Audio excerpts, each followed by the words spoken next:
Thank you for that. And now I'd like to call Donnie Anderson, who's going to lead us in the Vigil, who's also part of the Interfaith Coalition.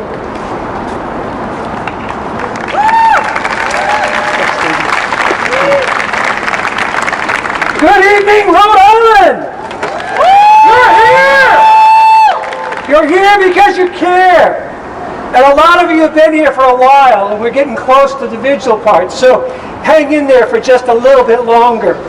Thanks for staying here. I just need to say that because this is Friday night, there are some folks from the faith community who would normally be with us.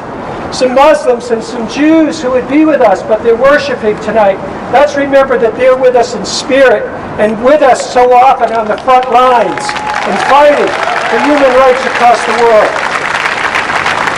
And I'm not going to name anybody, but sprinkled among us tonight are a number of our political leaders who are just here, and I want to say thank you to them for being here tonight and for what you do and for what you fight for. So I want to start with a story. In the fall of 1953, in Mechanicat Park Elementary School in Cranston, I walked for the first time in the door of the kindergarten class at Mechanicat Park Elementary School, and one of the first things they did was they taught me the Pledge of Allegiance to that flag. And the last part of that pledge says this: for liberty and justice for all. Not for some, but for all. Now we know from our history that that's an aspirational goal. Because even in 2019, for women, there is no justice for all. For people in the LGBTQ community, there is no justice for all. For people in the African American community, there is no justice for all. And tonight, as we focus in on immigrants, we know for sure there is no justice for all. And we're here tonight to make a statement about that is the value that we affirm, and we want to live up to that value that we affirm with liberty and justice for all. Now, it wasn't just our Pledge of Allegiance that says that. Thousands of years ago, the Hebrew prophet Micah said, God requires three things of humanity. And the very first thing that Micah said that God requires is to do justice. Not justice for some, but justice for all. And we're here tonight to talk about and affirm justice for all. Now, we've heard tonight the incredible, horrible stories. I don't know about you, but I've run out of adjectives. I've run out of words to talk about the horror and the insanity that's taking place at our borders. The horror and the insanity at immigrant families that live right here in our beloved state, who live in fear because of this immoral immigration policy in this country.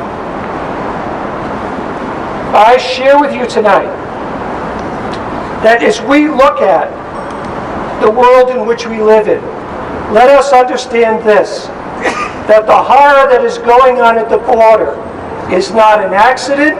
It isn't something that just happened. It is something that is intentional. This administration, this president has been very clear. His intent is to make the experience of immigrants so ugly, so bad, that they won't want to come here and they won't want to stay here. So as we look at these things and we hear people making excuses saying, well, we're trying and we're trying to do our best, that is a bunch of crap. This is what was intended. This is what they want to do. They want to steer people away from liberty and justice for all. And we have to stand firm and say, we will not allow that. We will not allow that to happen. And we want justice for who? We want justice for all. We want justice for all. Understand this as well. The other thing that there is no mistake about and no lack of intentionality here. The great America of Donald Trump is a white America. Understand that.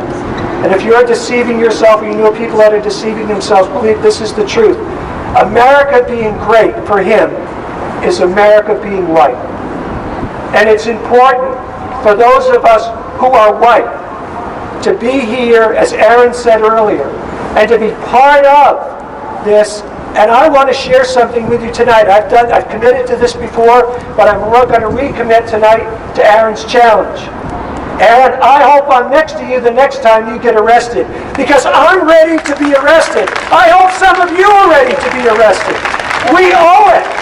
We owe it to our heritage. We owe it to the people who are suffering on the border.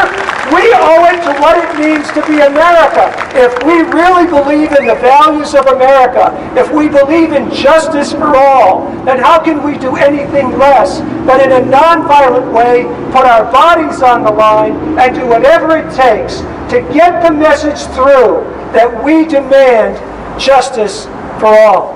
And we will not stand up for this racist government that is focused on keeping people out of here who are black and brown. And that is part of what this is about. It's about keeping people out of America who are black and brown, because a great America for these folks is a white America, and we can't allow that.